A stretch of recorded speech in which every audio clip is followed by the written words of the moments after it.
idea es que obviamente existe un riesgo cuando vamos al médico. ¿Y cuál creen ustedes que es la razón número uno por la cual las personas no quieren ir a hacerse un chequeo médico? ¿Por qué?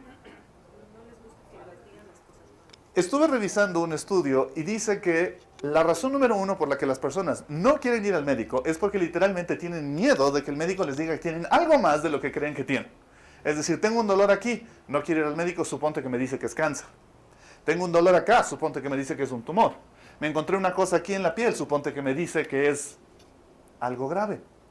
La razón número uno por la que la mayoría de nosotros no tiene el deseo de ir al médico, aparte de las odiosas inyecciones, es el hecho de que nos asusta que el médico revele que nuestra condición es un poco más grave, más dañina, más peligrosa de lo que nosotros imaginamos al principio.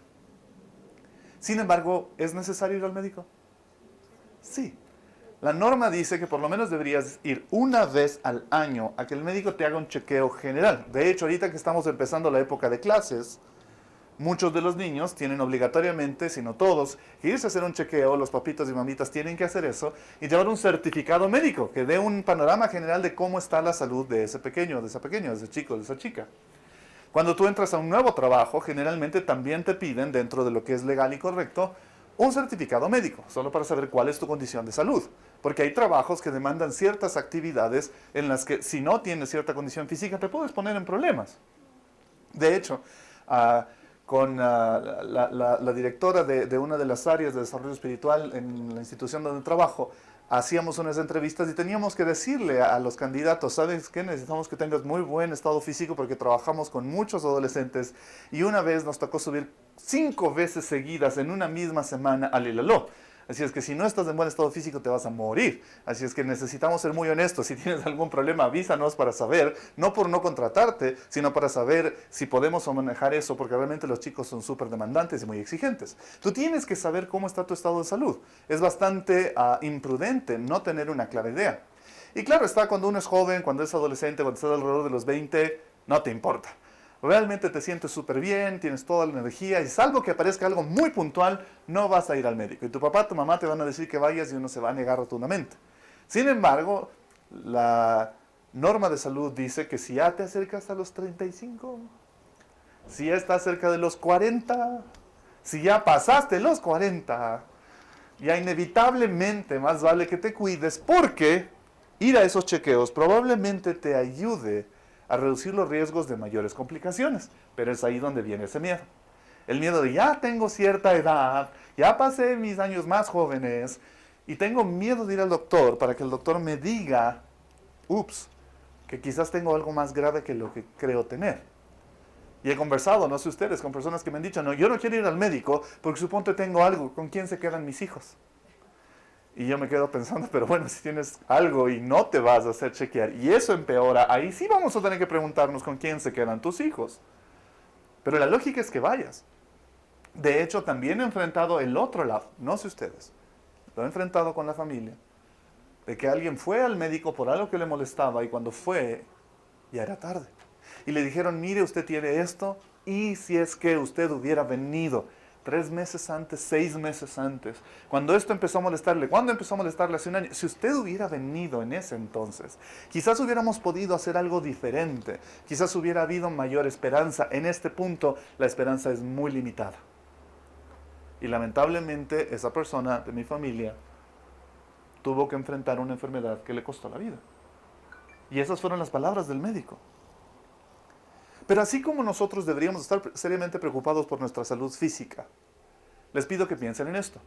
¿Cuánto tiempo promedio planeas de estar aquí en la Tierra? ¿Cuál es tu expectativa de vida personal? No la de, bueno, los hombres viven tanto y las mujeres viven tanto. Sabemos que los hombres estamos amenazados con temas como ataques cardíacos, presión alta, y esa va a ser quizás la razón por la que la mayoría de los hombres fallezcamos, Dios no quiera. Pero, ¿cuál es tu expectativa personal de vida? ¿Hasta qué edad quisieras vivir? Te dices, no, yo creo por mi salud y como me veo, así creo que voy a vivir hasta. ¿Cuál sería? 80. 70. 80. 75. 80. Jimé. 80. 90 a la de. Bien. Ok, Alex. 100. Bien. Ok, Faiz. No sé, no pienso en esas cosas todavía. Ven, a eso me refiero. ¿Ok? Los que ya pasamos cierta edad, ya empezamos a pensar hasta qué edad quieres vivir. Ya sabes lo dura que es la vida. ¿Está bien, Teresita? ¿Ok? ¿Está bien segura? Se apoyó en el lado equivocado de la silla. Sí. Todavía le queremos aquí, Teresita. Cuidado. Muy bien. ¡No!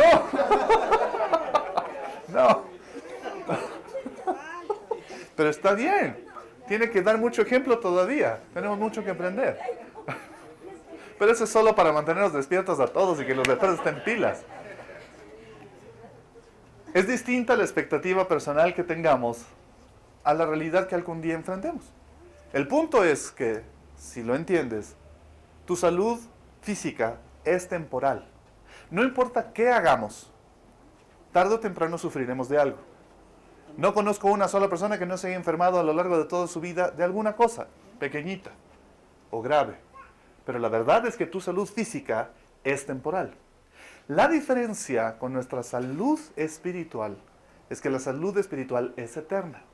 Sin embargo, si nos damos cuenta del poco cuidado que le damos a nuestra salud física, tristemente también explica por qué a veces le damos muy poco cuidado a nuestra salud espiritual.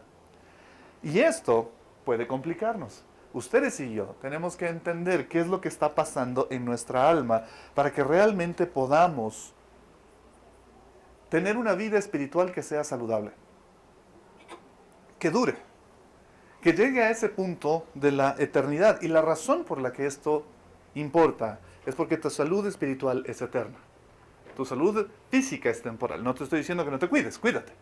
Come saludable, haz ejercicio, descansa bien, toma bastante agua, sobre todo en esta época seca. Hay muchas personas que están sufriendo de mayor acidez en el estómago y leía un artículo que decía que en las épocas secas nosotros tendemos a tener menos líquido en el cuerpo y eso aumenta a veces el nivel de acidez del estómago. Y en épocas como estas muchas personas empiezan a tener ese tipo de problemas. Toma más agua. Agua buena, por cierto. Hay agua que no sirve porque está tan limpia que no le hace nada al cuerpo. Sí, es en serio. Hay agua embotellada que está tan purificada que literalmente no te hidrata porque no tiene sales, ni minerales, ni nada. Entonces cojan una botella, pongan un poco de tierra, le mezclan bien y de ahí se toman. Eso tiene un montón de minerales. ¿No han visto a los niños? Ellos hacen eso. Son súper pilas. Ok. Ahora, si han ido al médico alguna vez y el médico empezó a hacerles un chequeo, ¿no es cierto? Lo primero que hacen, si sobre todo no eres paciente regular, es chequear tus signos vitales. Chequean tu presión sanguínea, chequean tu respiración, chequean tu ritmo cardíaco. ¿Alguien más recuerda qué otra cosa chequean? Gracias, muy bien. La temperatura de tu cuerpo tiene que estar dentro de un rango normal. Variaciones de la temperatura pueden fácilmente indicarte que hay otros problemas. Esas son las 4 cosas muy básicas, las más básicas que siempre van a revisar. Y en ese proceso, el médico pone el estetoscopio en la espalda y le dice a uno, tosa, a ver, tosa, y uno, y el médico empieza a hacer ciertas preguntas. Y la tendencia de muchos de nosotros es mentirle al médico. ¿Le han mentido al médico alguna vez? Cuando el médico le dice, ¿y usted, a ver, pero hace ejercicio? Sí, sí, sí. Y tú estás pensando, bueno, subo y bajo las gradas de mi casa. Son como 20 veces. ¿Eso cuenta como ejercicio? Sí, sí hago ejercicio. ¿Le han dicho eso alguna vez?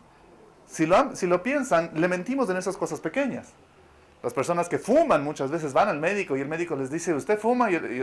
No, no, no. Ay, las cajetillas de cigarrillos en su cartera es para alguien más. Y literalmente hay gente que es capaz de tratar de mentirle al médico en relación a lo que está molestándole. Le dicen, ¿usted ha tenido alguna enfermedad crítica alguna vez? No. ¿Usted ha tenido algún accidente alguna vez? No. Pero si te vivías matando cuando eras chico, has tenido montones de accidentes, tu cuerpo está golpeado, ¿por qué le dices que no? Tenemos esta tendencia a tratar de no quedar mal con el médico. Como si de alguna forma, si le convencemos al médico de que somos personas más sanas, él no nos va a encontrar alguna cosa mala. Hechos capítulo 2, búscanlo por favor. Hechos capítulo 2. Así como el médico usa algunas herramientas para hacer un chequeo físico, un examen de signos vitales, por lo menos al inicio, lo más básico, hoy quiero que tú hagas, porque lo vas a hacer tú mismo, va a ser como un autoexamen, quiero que tú hagas un chequeo de cómo están tus signos vitales espirituales. Eso es importante. Si después de todos estos meses, por ejemplo, hablando sobre el amor, la dignidad, las ofensas, las heridas y cómo procesar todo eso y encontrar la manera saludable de construir tus relaciones, rescatar aquellas que son rescatables, perdonarte a ti mismo, encontrar la gracia del amor de Dios y poder descansar en Él en cuanto a tu dignidad personal, y todavía te sigue costando, quizás la razón sea que hay problemas que no están ahí. No en ese tema, sino en otro. Y tienes que saber cuáles son. Así es que voy a darte dos opciones y tú vas a escoger en cuál de las dos opciones te encuentras, en cuál de los dos lados te encuentras. ¿Ok? Va a ser si manifiestas este síntoma o no manifiestas este síntoma. ¿De acuerdo? ¿Estamos claros? La palabra del Señor dice en Hechos capítulo 2, versos 42 al 47. Solo está una parte aquí, si quieren me siguen en sus Biblias más abajo. Habla de la iglesia. La iglesia había sido empoderada por el Espíritu Santo. Luego de que el Señor Jesús murió, resucitó y ascendió a los cielos, Él le dio a la iglesia la promesa de que el Espíritu Santo vendría sobre ellos. De hecho, si somos muy bíblicos, la iglesia no nace hasta que el Espíritu Santo llega. ¿Ok? Estaban los discípulos de Jesús, pero la iglesia como tal no nace hasta que el Espíritu Santo empodera a los discípulos para convertirse en reproductores de la vida y mensaje de Cristo y llevar las buenas noticias del Evangelio sin temor. Porque una de las cosas que esa comunidad tenía era mucho temor. Porque es como cuando salieron alguna vez a algún sitio con su papá o su mamá cuando eran chicos, y tu papá estaba contigo y tú seguías caminando y tu papá te veía, y de pronto tu papá desaparecía y tú sentías ese pánico horrible de mi papá, mi mamá no están. ¿Les pasó alguna vez? Sí. Más o menos ese pánico es el que experimentaron los discípulos. Claro que Jesús les había hecho promesas y había hecho cosas impresionantes, pero ellos todavía tenían la lectura de que Él era el hombre a cargo. Él era el que tenía el poder. Mientras Él estaba, todo estaba bien. Si Él no estaba, ellos se asustaban. El momento en el que Jesús asciende, los discípulos se ven vulnerables y tienen miedo. De hecho, se mantenían juntos y escondidos. Se cumple la promesa de la palabra del Señor Jesús. El Espíritu Santo desciende sobre ellos y entonces ellos experimentan ese poder sobrenatural que les quita el miedo y les da el valor de poder empezar a predicar el Evangelio a otras personas y a vivir la clase de vida que Jesús les había pedido que ellos vivan. Es entonces donde la iglesia empieza a actuar. Y este verso nos relata un poco de qué es lo que hacía esa primera iglesia. Se mantenían, dice el verso 42, se mantenían firmes en la enseñanza de los apóstoles, en la comunión, en el partimiento del pan y en la oración. Todos estaban asombrados por los muchos prodigios y señales que realizaban los apóstoles por el poder del Espíritu Santo en y a través de ellos. Todos los creyentes estaban juntos y tenían todo en común. De hecho, vendían sus propiedades y posesiones y compartían sus bienes entre sí, según la necesidad de cada uno. No dejaban de reunirse en el templo ni un solo día.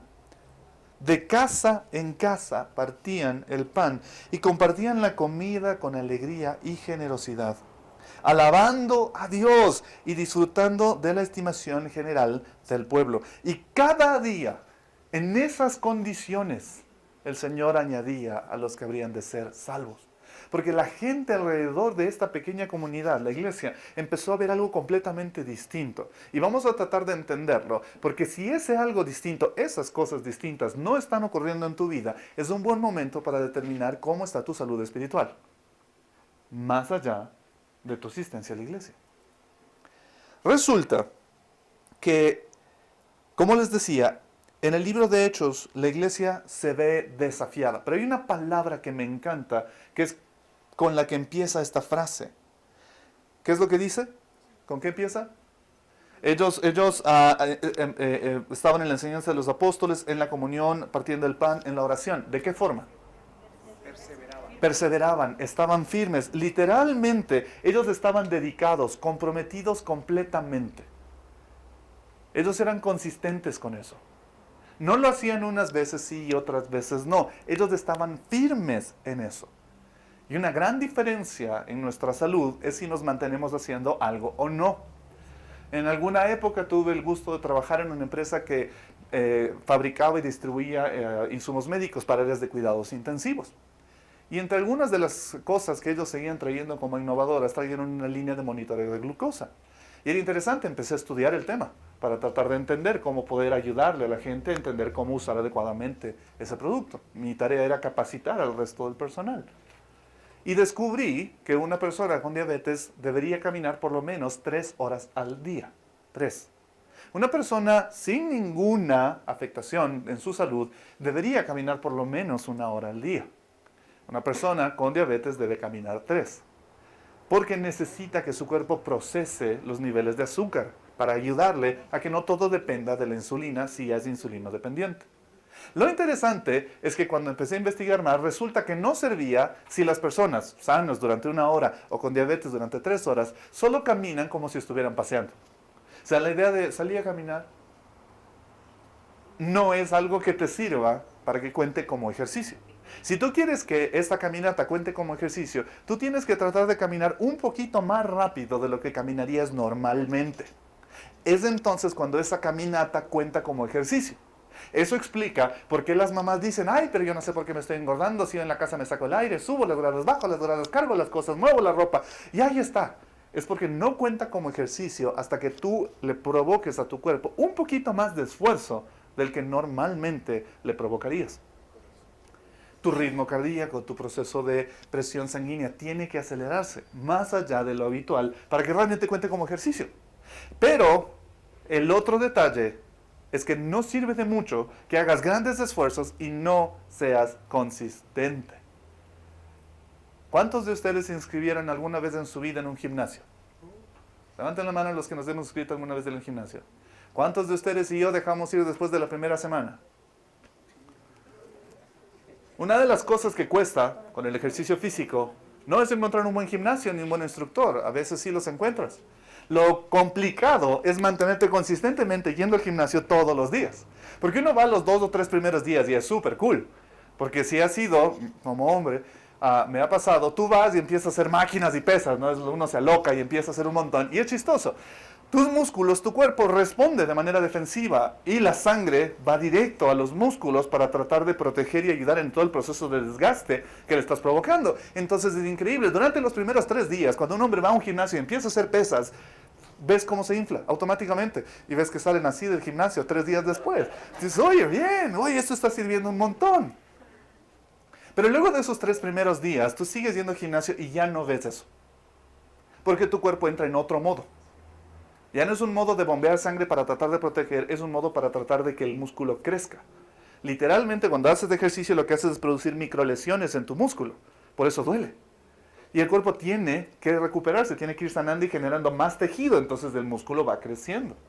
Pero ese proceso ya es mucho más lento. Y tú tendrás que esperar 1 mes, 2 meses, 3 meses para empezar a ver los resultados definitivos que quieres ver. No importa si te venden la sopa o el tecito o lo que sea, ninguno de esos resultados va a ser efectivo a menos que le agregues un ejercicio consistente y constante. Y lo interesante es que en tu vida espiritual, a menos que tú estés claro en que tienes que ser consistente con aquellos elementos que van a provocar que tus signos vitales espirituales estén bien, no vas a conseguir la salud espiritual. Y vas a estar unos días súper bien y con ánimo y con ganas y con fe, y otros días deprimido y decaído y sufriendo. Unos días creyendo profundamente en las promesas de Dios y aferrándote a ellas con tu vida, y otros días ni siquiera estando seguro de si Dios existe y si sus promesas valen o no. Unos días vas a estar con ganas de quiero ir a la iglesia y quiero cantar y quiero adorar y quiero aprender de la palabra, y otros días vas a estar, qué turro, qué es ir a la iglesia, pero ya fuimos ayer, ya ahí escuché algo. Vas a estar en esa lucha. ¿Por qué? Porque el problema no es la importancia, el problema es la consistencia. Mientras tú no seas consistente, no vas a ver ciertos resultados. Por eso la gente cuando recién conoce a Cristo, es impresionante. Ves de los ánimo y ganas y no, qué chévere y está bien y esto es lo que necesitamos y la familia va a cambiar y vas a ver, la vida va a ser distinta y están así los primeros días. Y un tiempo después, no, ¿sabes qué? O sea, pero ¿y si vemos otra iglesia? Y si vamos un poco más tarde, igual la música todavía no es muy buena, entonces vamos mejor como a las 10 que ya empieza el pastor. Uno empieza a jugar con eso. Porque el problema, gracias, muy amable, el problema no es el entendimiento de la importancia. El problema es la falta de consistencia. Ahora, ellos se mantenían firmes. Y si ustedes leen el texto, hacían estas cosas todo el tiempo. Oraban, estaban juntos, servían, estudiaban la palabra. Esa es la diferencia entre ser un aficionado y llegar a ser un profesional.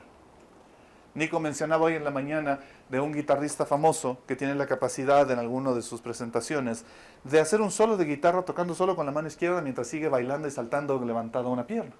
Y él usaba la expresión, eso solo consigues cuando eres profesional. Pregunto, ¿cuántos de ustedes tomaron clases de algún instrumento musical en su vida? Piano, guitarra, ¿ok? Levanta la mano bien para saber. De este lado nadie, todito. Ok, ya sí hay algunos. Ok, piano, guitarra, tomaron una clasecita alguna vez. Ok. ¿Por qué no son profesionales en eso? Porque porque al principio lo que nosotros hacíamos, y esa es la diferencia, es jugar con el instrumento. Cuando tú recién empiezas a aprender música, lo que haces un poco es jugar.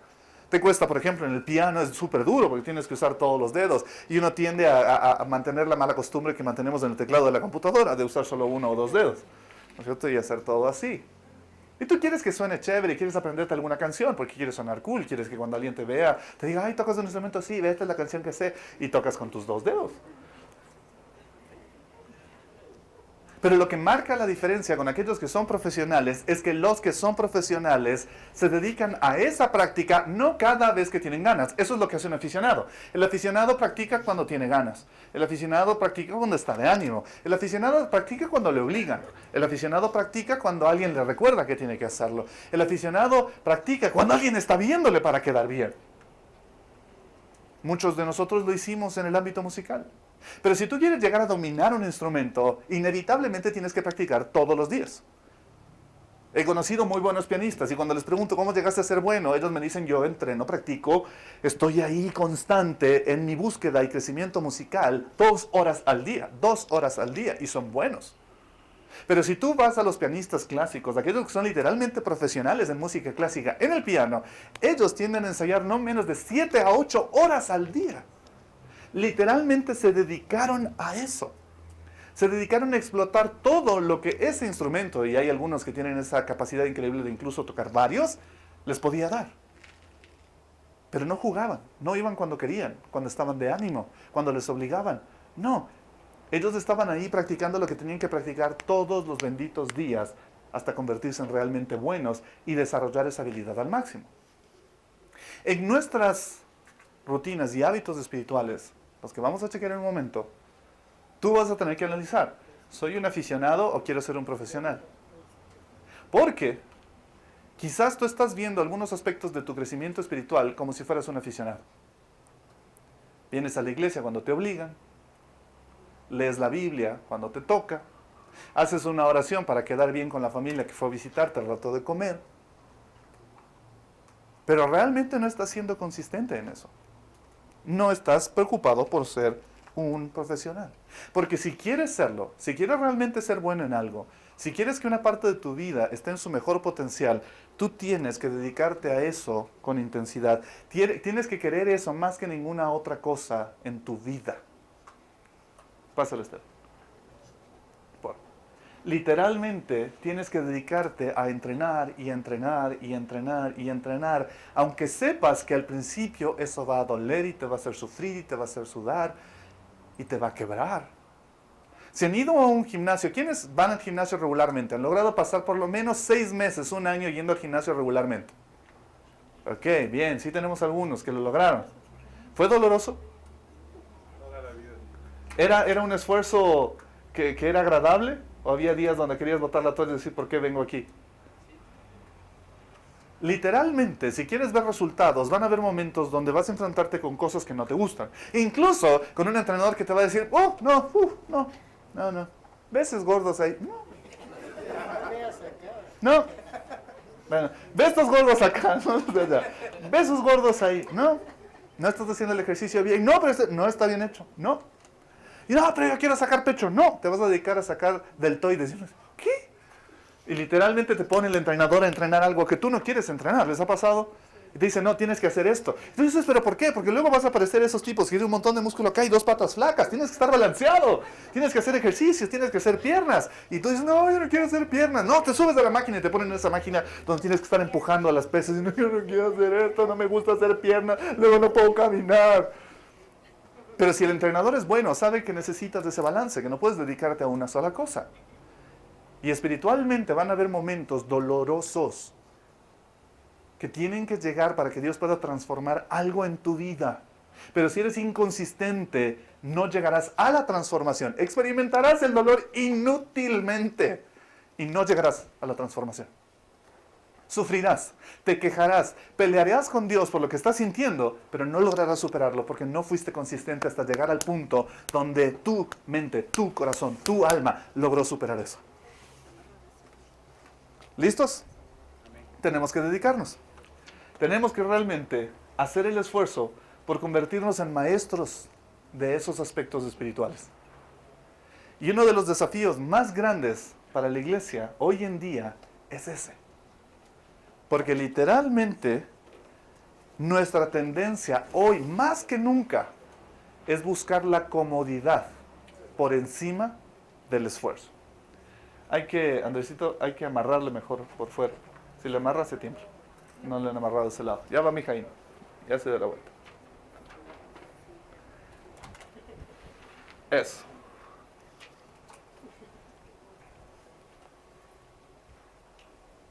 Gracias a los jóvenes, por cierto, por haber movido de nuevo las carpas. Si alguien se pregunta por qué está así, es porque esta semana la dueña de casa tomó una decisión que no fue muy linda, pero creo que era necesaria. Y cortó varios árboles de aquí, empezando por las dos palmeras grandes que estaban justo aquí en la mitad del jardín. Sí. Hablamos, conversamos, y quisimos que puedan trasplantarlas, pero cuando se hizo la averiguación y vino el señor, yo estuve aquí, que tenía la grúa con la que tenían que sacar esto, no alcanzaban a pasar de ninguna forma. La única manera era poner la grúa en la calle, pero lamentablemente hay una cantidad horrorosa de cables y el señor de la grúa dijo que él no podía correr ese riesgo, que no había forma de sacarles bien, y finalmente la señora tomó la decisión de mejor cortar esos árboles y los de acá, y tuvimos que mover la carpa y algunas cosas más, por eso está un poquito menos arreglada que de costumbre, pero ya está, son cosas que a veces tienen que hacer.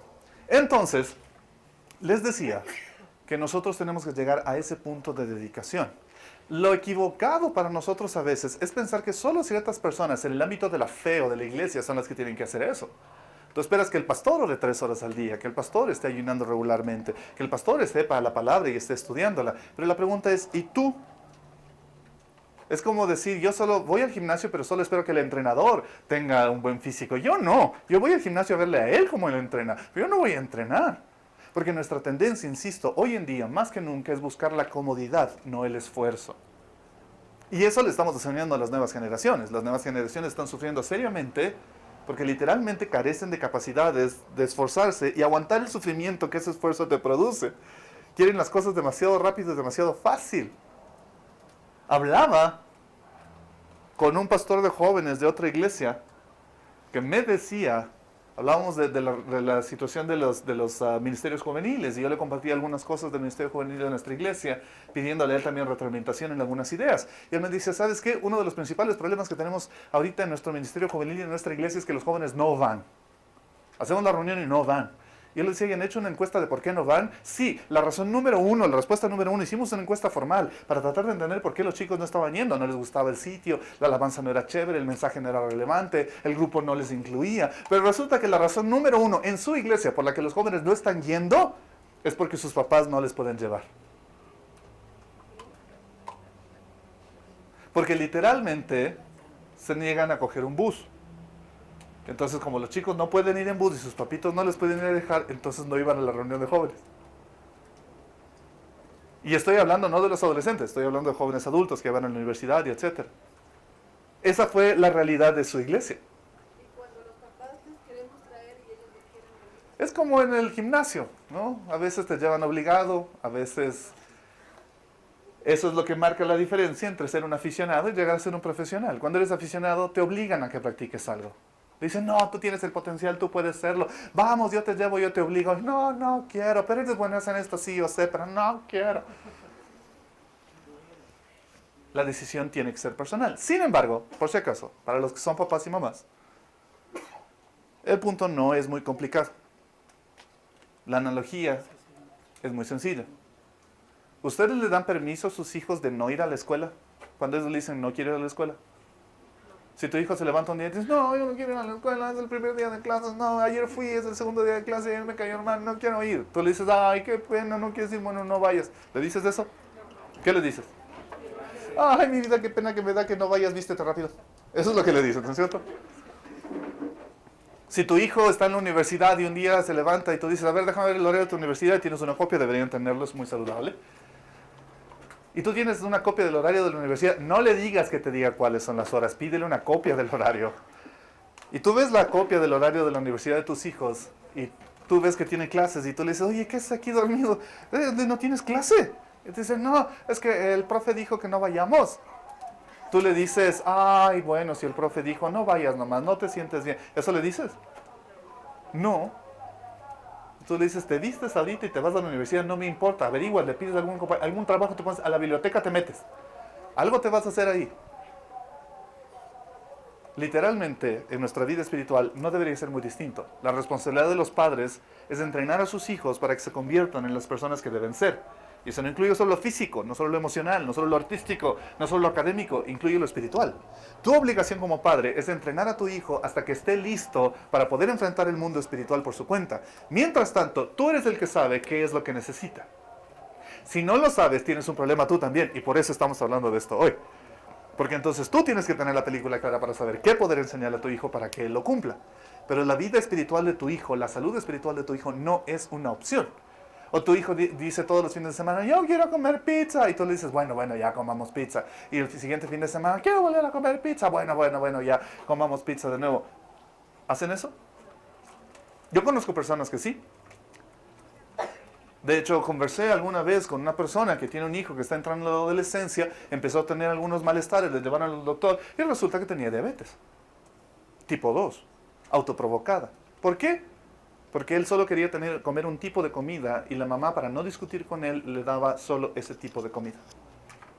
Y el chico desarrolló diabetes porque la mamá se negaba a discutir con él para obligarle a comer la comida que tenían que comer y el chico solo comía lo que él quería. Puros carbohidratos. 13 años, diabetes. Entonces, si la lógica nos dice que tú no puedes dejarle a un chico escoger qué es saludable o no, porque su tendencia va a ser ir a lo que no es saludable, ¿cuál es la diferencia en el ámbito espiritual? Ninguna. No para ellos, no para nosotros. Entonces, tú y yo tenemos que dedicarnos a hacer ¿qué? 4 cosas. Vas a poner si lo haces o no lo haces, ¿de acuerdo? Realmente no hay un punto muy intermedio. ¿Sí? Y vamos a hablar del punto intermedio, pero no tiene mucho sentido. Así es que o lo haces o no lo haces. Número 1. Si tú quieres revisar cómo están tus signos espirituales, tienes que evaluarte frente a lo que la iglesia primitiva hacía. Número 1 dice que ellos se dedicaban a la enseñanza de los apóstoles. Ellos se dedicaban a estudiar la palabra. Lo que los apóstoles habían enseñado. Si tú tomas tu Biblia, sobre todo el Nuevo Testamento, por lógica, y revisas bien el Nuevo Testamento, descubrirás que todos los libros del Nuevo Testamento provienen de una u otra forma de la enseñanza de los apóstoles de lo que Jesús les enseñó a ellos. Los evangelios, las cartas, las epístolas, todas ellas provienen de una u otra forma de alguno de los apóstoles. Los apóstoles se dedicaron porque se dieron cuenta. Nosotros estuvimos con Jesús. Jesús nos enseñó a nosotros. Aprendimos las cosas. Ahora la iglesia está creciendo. Hay que enseñarles a ellos. ¿Quién les van a enseñar? Nosotros. Así es que los discípulos tuvieron que sentarse y empezar poco a poco a escribir textos que les dieran el respaldo para poder seguir enseñando esto en otras partes. Sobre todo en otras partes donde ellos ya no podían estar presentes porque la iglesia empezó a esparcirse. Y de pronto ellos ya no alcanzaban a ir, entonces mandaban cartas como las de Pablo. Y construían los evangelios para tratar de ayudarle a la gente a tener una perspectiva de qué fue lo que Jesús enseñó. Pero esta primera iglesia se dedicó a eso. La pregunta para ti es, ¿estás reconociendo y encontrándote con Dios regularmente a través de la Biblia? ¿Estás reconociendo a Dios y encontrándote con Él regularmente a través de la Biblia? ¿O lo haces solo los domingos? ¿O lo haces solo una vez a la semana? ¿O lo haces solo a través de algún mensaje de un texto bíblico que te llega a través de una publicación de Facebook a la que le pones like? Y eso cuenta como estudié la Biblia porque le puse like a ese mensaje. Porque si es así, estás un poco corto. Esta gente literalmente se comprometió con entender la palabra de Dios lo suficientemente bien como para enseñarla. Ese es el objetivo. Quiero que entiendan. Muchas veces nuestra visión de aprender la palabra de Dios es: tengo que aprender la palabra de Dios porque es bueno. Es como decirle a un niño que vaya a aprender matemáticas porque es bueno. Es horrible. Tienes que enseñarle el porqué. El niño tiene que entender el porqué. Una vez que entiende el porqué, disfruta lo que está aprendiendo. Si tú no estás disfrutando la palabra de Dios, significa que no has entendido el porqué de ella. Y el porqué de ella no es tu bienestar, no es solo tu satisfacción, no es solo para tu conocimiento. El porqué de que tú aprendas la palabra de Dios es que tienes gente alrededor tuyo a la que tienes que enseñársela. Si eres papá, tienes la obligación de enseñarle a tus hijos. Si eres esposo, tienes la obligación de enseñarle a tu esposa. Si eres esposa, tienes la obligación de enseñarle a tu esposo. Si eres abuelo, tienes la obligación de enseñarle a tus hijos y a tus nietos la palabra de Dios. Si eres jefe, tienes la obligación de enseñársela a tus empleados. Si eres compañero de trabajo, tienes la obligación de enseñársela a tus compañeros de trabajo. Si eres vecino, tienes la obligación de enseñarle la palabra a tus vecinos. Siempre vas a tener gente alrededor tuyo que va a estar necesitando que tú le enseñes la palabra, pero no puedes enseñar lo que no conoces. La iglesia se dedicó a las enseñanzas de los apóstoles, no solo por la práctica de ella, que es lo noble, lo lógico y lo coherente, pero incluso ese no era su final. El fin era que ellos fueran capaces de enseñar a otros la palabra. Ahora, normalmente, cuando tú ya llegas a una cierta adolescencia, una cierta edad en tu adolescencia, es chévere, porque ya otros amigos, primos, cercanos empiezan a buscarte. ¿Les pasó alguna vez? ¿Alguno de ustedes era bueno en alguna materia? Biología, química, sociales, inglés. Y de pronto aparecía algún tío, alguna tía, algún vecino que decía: vea, mija, su mamita me dice que usted es buena en inglés, enséñela, mija, es bien burra, ella no entiende, enséñele usted. Y te pedían eso y tú te sentabas un rato con esta otra persona y tú te sentías súper bien. Decías: bueno, yo no soy mucho más grande, pero ahora soy como mini profesor o mini profesora. Y tú le empezabas a enseñar a esa persona. ¿Alguien hizo eso alguna vez? Díganme que sí, no se manda nota. ¿Solo fui yo? Ok, bien, qué lindo. ¿El resto qué estaba haciendo? Ah, ustedes eran los que les enseñaban. Sí, claro. Ok, eso lo entiendo. Pero lo chévere de aprender algo bien es la oportunidad de poder enseñarle eso a alguien más. Y hay muchos de ustedes que quizás dijeron: no, yo pasaba a la escuela, ya, que me pase. Y al colegio, que me pase, ya, me gradué con las justas, no me importa. Porque lamentablemente crecimos en un ambiente que nos decía que las calificaciones eran lo más importante y no el proceso de aprendizaje. Y muchos de nosotros ahora, como adultos, regresamos a ver nuestra época universitaria, nuestra época de colegio, y te haces la pregunta. ¿Cuántos han hecho esta pregunta? ¿Por qué rayos no aprendí eso? ¿Por qué no le puse atención al profesor? ¿Por qué no ahora estoy pagando $3,000 para que me vuelvan a enseñar algo que ya me habían enseñado, pero no puse atención? ¿Les ha pasado eso? Sí. Ahora estás buscando libros. Ahora, en tu joven adultez o joven vejez, lo que sea, estás buscando libros, seminarios, podcasts, videos de YouTube para aprender lo que se supone que ya deberías haber aprendido en la universidad quizás o incluso en el colegio, pero no quisiste poner atención. Y cuando los años empiezan a pasar, tú dices: oye, ¿cuánto tiempo perdí? Yo debería saber esto. Debería haber sabido lo otro. Que me hubieran enseñado esto a alguien. Y hay un profesor en algún lado, quizás en su tumba, diciendo: yo sí le enseñé eso.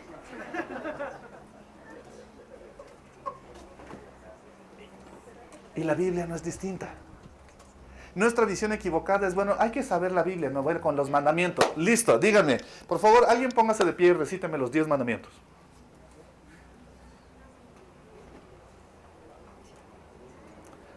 A los que están viendo esto, es triste.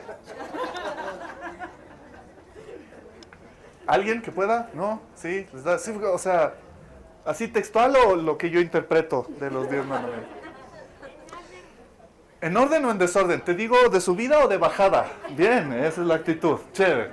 ¿Alguien? ¿Cuántos años tienes? Muy bien, eso explica por qué nos ganas a todos estos viejos. Ok, es interesante. El grupo Barna, les he contado de ellos, ustedes buscan en internet, es una asociación en Estados Unidos, un grupo que se dedica a la investigación, solo en el ámbito cristiano. Ellos hacen encuestas, investigaciones, sondeos muy bien hechos, muy profesionales, solo a nivel cristiano, y cada año van sacando libros de los resultados que ellos encuentran. Interesantemente, el grupo Barna reveló que los porcentajes son horrorosos. En Estados Unidos, no aquí. En Estados Unidos, ellos descubrieron que el 60% de la población no es capaz de recitar los 10 mandamientos. El 60% de la población. Aquí me preocupa porque literalmente estuvimos en el 99% de la población. Resulta que 1 de cada 3 personas no puede decir cuáles son los 4 evangelios.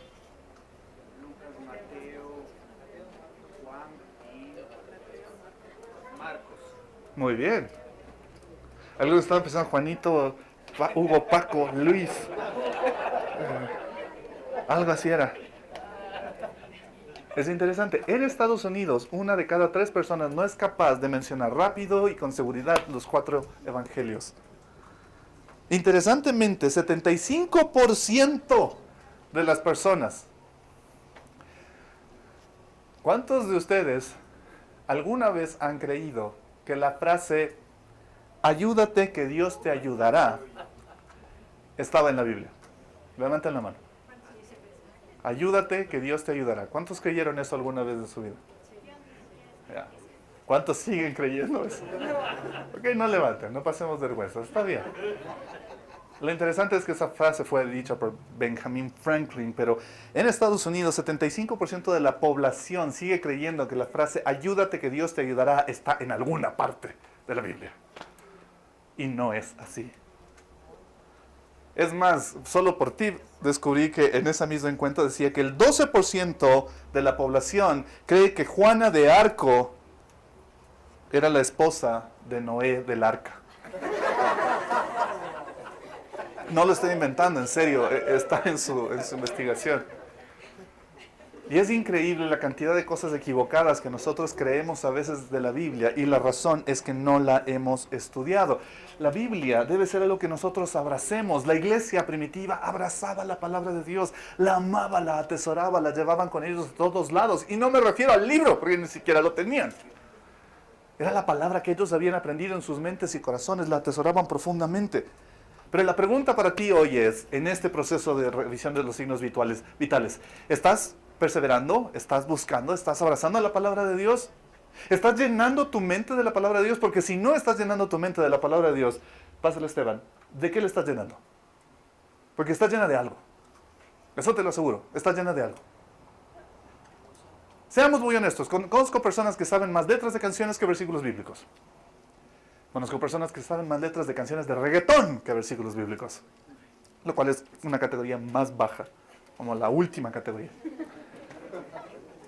Sí, porque por lo menos que te sepas de algún cantante de verdad, que te dices, oye, sabes la letra de, no sé, un José José, algo así, wow, Andrea Bocelli, qué linda, hasta sabes el italiano, pero no, o sea, ¿de qué está llena tu mente?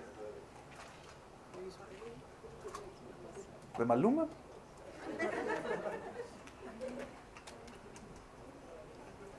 Tienes que decidir. ¿Tu mente está llena de qué? Está llena de algo. Nuestra mente es increíblemente capaz. Pero lo que sea tu vida va a ser un reflejo de aquello que esté en tu mente. Y si la palabra de Dios no ocupa un lugar primordial en tu mente, otras cosas van a ocupar. Programas de televisión, chismes de Facebook, noticias. Y no todas ellas son cosas malas. Pero no todas ellas benefician tu salud espiritual. Y si tú quieres que tus signos espirituales estén bien, tienes que preocuparte porque reflejen que estén bien. Y la forma en la que van a reflejar eso es si la palabra de Dios ocupa ese lugar primordial. Este estudio de la institución Barna hablaba de un colegio cristiano en Estados Unidos, y me uno a la preocupación.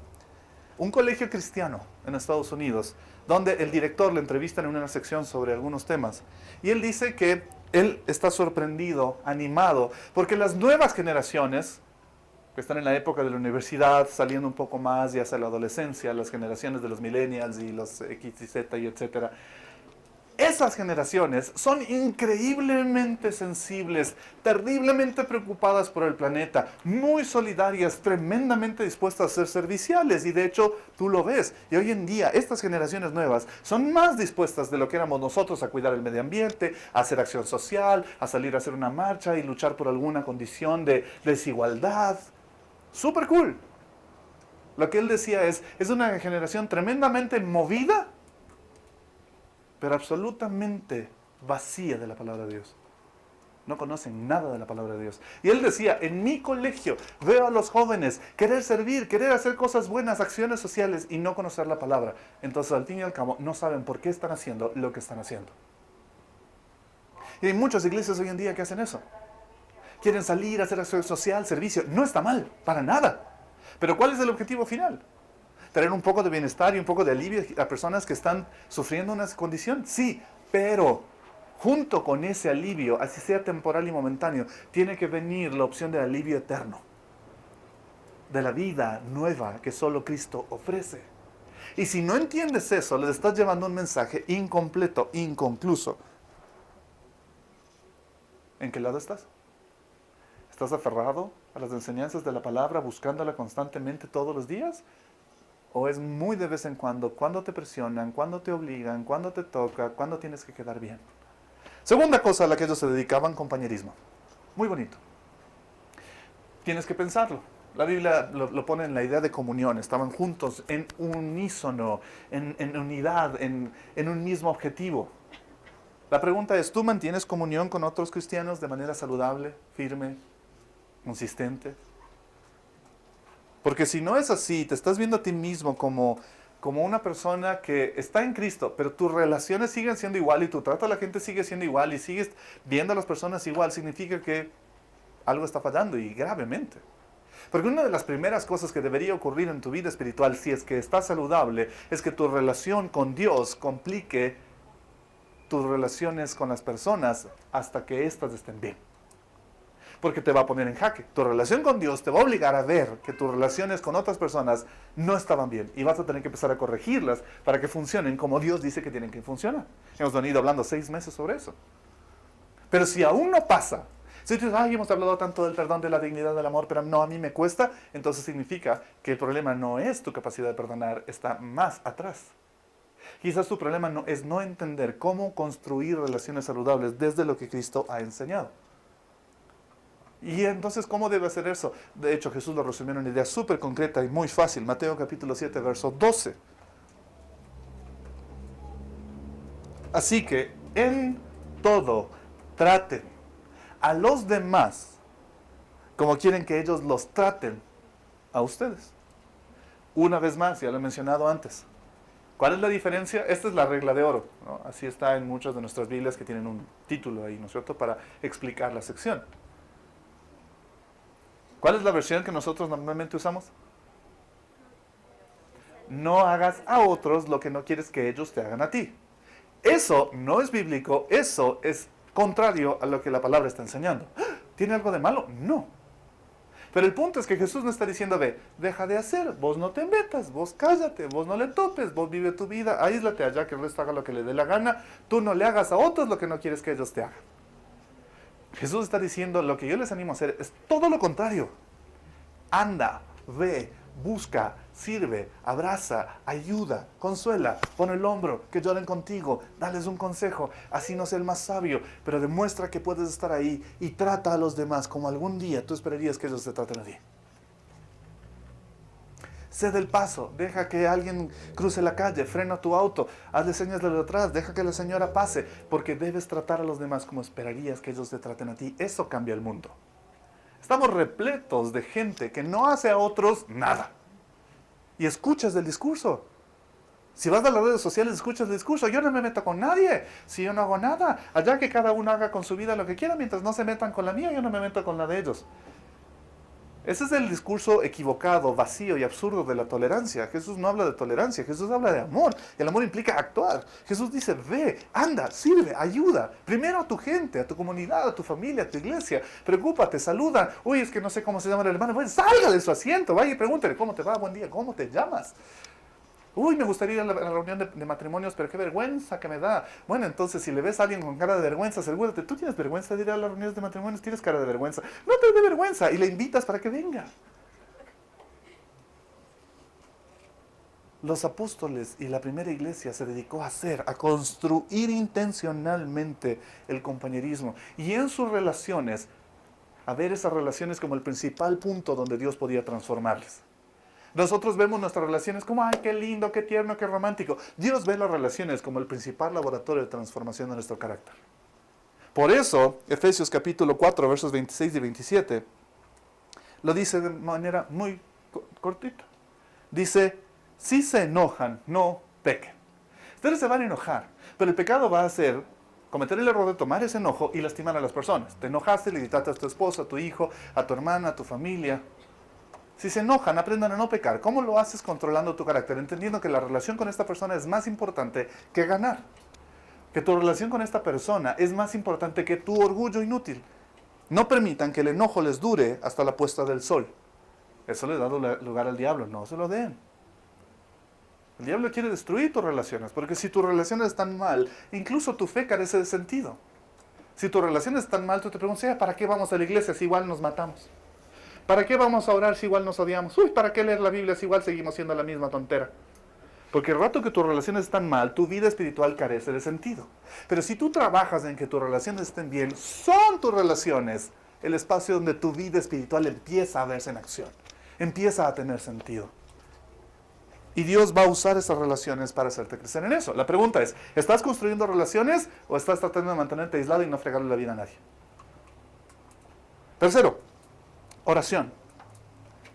¿Estás comunicándote con Dios regularmente? Uy, qué básico. Sí, súper básico, pero increíblemente necesario. Porque muchos de nosotros no estamos comunicándonos con Dios de manera constante y regular. Tus oraciones por los alimentos no cuentan. Tu oración al salir de casa para que Diosito te proteja, te bendiga, guarde a tus hijos, no cuenta. Sí, yo sé que Dios te escucha, créeme, creo que sí. En el fondo de mi corazón creo que Dios escucha tu oración. Pero eso no es comunión, eso no es relación, eso no es estar conectado con Dios. Y lo que Dios quiere no es que tú aprendas cuáles son las oraciones mágicas para conseguir de Él lo que quieres, es que tú construyas una relación con Él. Porque si tu relación con Él no funciona, tu relación con los demás tampoco. Primera de Tesalonicenses capítulo 5, versos 16 al 18, dice, estén siempre alegres. Qué bonito. Estén siempre alegres. ¿Tú logras hacer eso? Estar siempre alegre. Yo me he hecho la propuesta, después de estos 6 meses de estar aprendiendo sobre cómo manejar las ofensas y las heridas y mi dignidad fundamentada en Cristo y no en lo que la gente piense de mí, ya no me enojo tanto.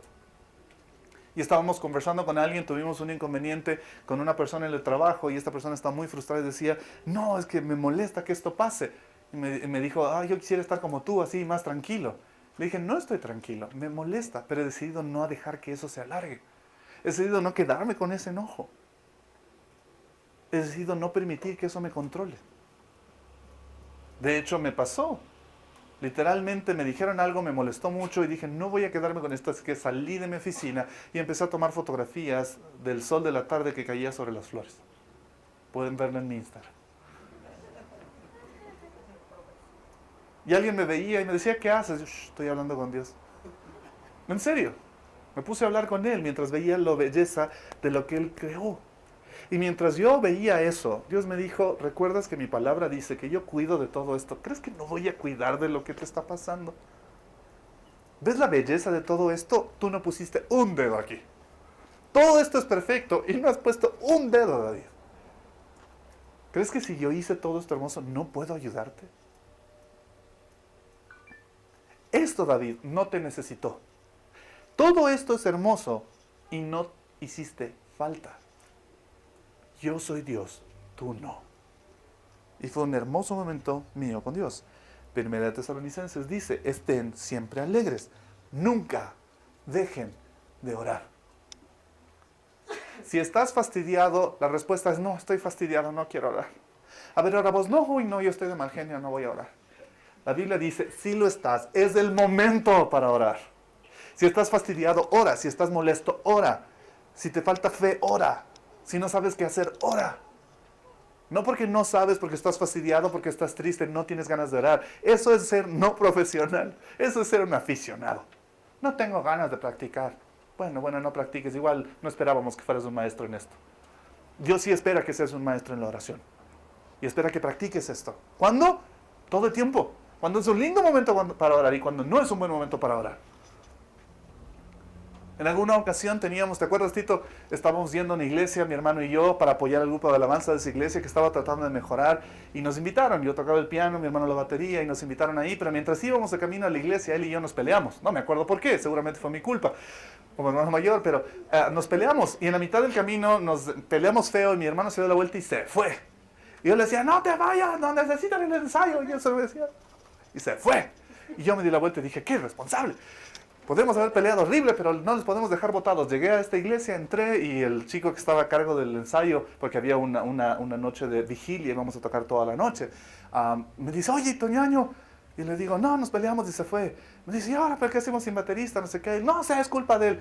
Y me dijo, bueno, ya súbete al piano. Y yo, no, ¿cómo voy a subir al piano? Estoy enojadísimo, estoy fastidiado, estoy mal. ¿Cómo voy a adorarle a Dios y hablar con él ahorita? Y él me quedó viendo y fue uno de los mejores regaños que un creyente me ha hecho. Me dijo, ¿qué rayos me estás diciendo? Le dije, sí, ¿cómo voy a subirme a tocar ahorita, a adorar a Dios si lo que me siento es lleno de ira y de enojo y fastidiado con mi hermano y conmigo mismo porque peleamos? Me dijo, entonces, súbete. No, pero te estoy diciendo, ¿cómo voy a subirme a tocar? Súbete ahorita. Y vamos a ensayar todas las canciones hasta que Dios te quiebre y hayas hablado tanto con Dios, adorándole en ese piano, que te bajes de ahí directo a pedirle perdón a tu hermano. Bueno, y me subí y empecé a tocar, y mientras tocábamos y cantábamos, yo decía, tiene toda la razón. Y cantaba la canción tratando de entender lo que la letra decía. Decía, Señor, estoy hablando contigo, pero ¿cómo puedo hablar contigo si estoy mal con mi hermana? Y literalmente no veía la hora de que el ensayo se acabe para ir corriendo a buscarle a mi hermana y decirle, ¿sabes qué? Ya, perdóname. Mientras mi necedad humana me decía, estoy mal, no es del momento de, la salud espiritual decía, es el mejor momento de. Es el mejor momento para orar, es el mejor momento para buscar a Dios. Así es que o estás buscando a Dios o no lo estás buscando. Literalmente no hay muchas opciones intermedias. Cuarto y último, ellos compartían el pan. Y con compartir el pan se refiere a la idea de tomar lo que ellos tenían y compartirlo, ponerlo al servicio, suplir las necesidades de otros. ¿Estás compartiendo lo que Dios te ha dado con otros? ¿Estás buscando necesidades y estando atento a qué es lo que está pasando? Si recuerdan lo que les dije al principio, la iglesia nace cuando el Espíritu Santo desciende sobre la iglesia y empodera a la iglesia con dones espirituales para que la iglesia pueda salir y actuar en el poder de Dios para suplir necesidades, sanar gente, dar de comer, no tener miedo de hacerlo. La idea de que ellos compartían el pan en las casas no se refiere a una idea poética de ¡ay, qué lindos, no, qué tiernos! Se reunían, vamos a la casa del Cecitar, vamos a comer el pan ahí, todos corrían. No, era una época súper dura donde los recursos faltaban y la gente era egoísta. Esa era la realidad. La gente tomaba lo poco que tenía y lo guardaba porque no tenía para compartir con otros. Así es que lo que ellos dijeron como iglesia es, nosotros no podemos vivir bajo las reglas absurdas de este mundo egoísta, pensando que porque no tenemos, no podemos dar. Jesús nos enseñó que donde no hay nada, Dios puede hacer milagros. Así es que lo que vamos a hacer es empezar a dar aún de lo que no tenemos. Y empezaban a moverse de casa en casa para compartir el pan y darle de comer a los que no tenían pan en su casa. Y he conversado graciosamente con algunos de ustedes que me han dicho, oye, ¿le viste a la hermana tal? Está con cara de preocupado, algo le pasa. ¿Sabes qué? Yo no tengo idea, no, yo no le he visto. Ay, bueno, cuando averigües, pastor, me avisa. Pero a mí no me enseñó, te enseñó a ti. Si tú le viste con cara de algo le pasa a este hermano, quizás, solo quizás, sea Dios tocando tu corazón y poniendo ese don especial en ti para que tú notes la necesidad de alguien más y hagas algo al respecto. Te acerques y le preguntes, no sé qué te pasa, pero si algo te pasa, ¿puedo ayudarte? Muchos de ustedes me han dicho, pastor, tengo esto, me gustaría darle a alguien. Busca. Una hermana me decía, ¿sabes qué? Quiero dar esto y no sé a quién. No sé. Mira, observa, ve los rostros hasta que Dios ponga en tu corazón esa persona. Y cuando tú le pides a Dios eso, Él lo hace. Es increíble. A mí me ha pasado muchas veces y a esta persona le empezó a pasar. ¿Sabes qué? Le di a esta persona y Dios me dijo, es a esta persona, a esta familia, a ellos tengo que darles esto. Y de pronto te descubres maravillosamente siendo usado por Dios. ¿El Esteban se fue? Ah. No veía tu cabeza. Pásale por. Dios te ha dado la capacidad de hacer algo. Y mientras no lo hagas, tu salud espiritual no estará bien. Tú dirás, pero bueno, yo sí oro, yo sí me llevo bien con todos, ahí en paz, en paz. Yo sí estoy estudiando la palabra, sí, pero mientras no uses la herramienta que Dios te dio, una parte tuya no va a estar completa. Pásale, Esteban. Literalmente, tú y yo tenemos que decidir. ¿Ustedes recuerdan esto? ¿Alguno de ustedes lo ha visto? Hace un par de años, 3 ya, salió el juego de Pokémon Go. Y les veías a los chicos, corriendo por las calles con su teléfono así. Y tú decías, oh, qué lindo, está filmando la ciudad, tomando fotos. No, andaban cazando Pokémones. Literalmente, con la ventaja de la realidad aumentada, no voy a explicarles lo que eso es ahorita, muy complicado para los adultos. Tú prendías el juego, activaba la cámara y mientras tú veías este grupo de sillas, un pequeño mapa te indicaba que quizás más allácito había un Pokémon. Y tú te ibas acercando con tu cámara y de pronto, en realidad aumentada, mientras veías la silla, veías al Pokémon sentado en la silla. Entonces, hijo, un Pokémon. Y abrías tu gaveta de Pokémones y hacías una batalla y si tu Pokémon le ganaba, lanzabas una Pokébola y atrapabas ese Pokémon. ¿A que sí sé cómo funciona? Los chicos están así, sí están bien las instrucciones. Y veías a montones de personas, incluso hasta ahora lo juegan. Tienen sus épocas, ¿no? Pero la gente salía, todavía le ves por ahí así. Si le ven algún loco así, no está filmando. No está tratando de coger señal como nos pasaba a nosotros. Está cazando Pokémones. ¿Ok? O en la versión de Jurassic Park que está buscando dinosaurios. Y la gente hace eso. Sale a buscar Pokémones con sus teléfonos. Pero ¿qué pasaría si en lugar de salir a buscar Pokémones, nosotros salimos a buscar oportunidades de servir a alguien?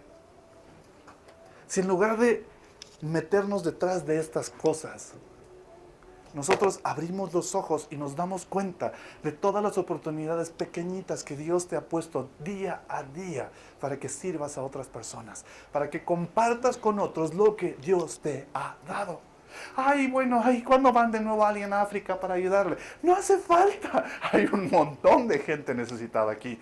Dentro de la iglesia, dentro de tu familia, dentro de nuestra ciudad. Hay un montón de gente necesitada. ¿Pero qué hago? Lo que Dios ponga en tu corazón, pregúntale a Él. Él sabe lo que esa gente necesita. Quizás yo no, pero Él sí. Y Dios te va a seguir poniendo oportunidades para hacer cosas pequeñitas. Pero lo interesante es que para cazar Pokémones tienes que salir a buscar Pokémones. Porque para la vida espiritual, a diferencia de los smartphones, no hay un hack que haga que los Pokémones aparezcan en tu patio y no tengas que salir. Para la vida espiritual no hay un hack que te permita poner a todas las personas de las que tienes que servir al ladito tuyo para que sea fácil y rápido. Para la vida real espiritual, tú tienes que salir a buscar esas oportunidades y quizás ni siquiera buscarlas, solo abrir bien los ojos y darte cuenta de que Dios ha puesto esas múltiples oportunidades a lo largo de tu día. Desde cosas muy pequeñas hasta cosas grandes. Pero lo interesante es que si no empiezas por las pequeñas, difícilmente Dios te dará las grandes. Porque si no eres fiel en esas cosas pequeñas, ¿para qué te va a dar más? Si Dios te muestra a alguien que no puede cruzar la calle y en lugar de frenar y darle paso, tú le pitas, le insultas y le dices, quítase, ¿para qué se cruza? Dios dice, ¿en serio? ¿Y quieres que te mande a un ministerio para ayudar a niños sin familia? Medio incoherente. Dios va a seguir poniendo en tu vida pequeñitas de esas oportunidades, pero tú tienes que decidir. ¿Estás buscando oportunidades de servicio? ¿Compartiendo el pan? ¿Compartiendo lo que Dios te ha dado? ¿O no? Y finalmente, insisto, tú y yo tenemos que entender que aunque nuestra salud espiritual, que es la que buscamos, este bienestar físico, quieres un auto chévere, una casa chévere, quieres buena comida, buena ropa, quieres estar cómodo, lo entiendo, es lo que todos buscamos, eso es temporal. La casa que tienes no va a ser eterna, el dinero que tienes terminará en las manos de alguien más, el auto que tienes tarde o temprano alguien más lo manejará o lo chocará. Pero tu salud espiritual es eterna y tienes que preocuparte por saber si está bien o no. Oremos.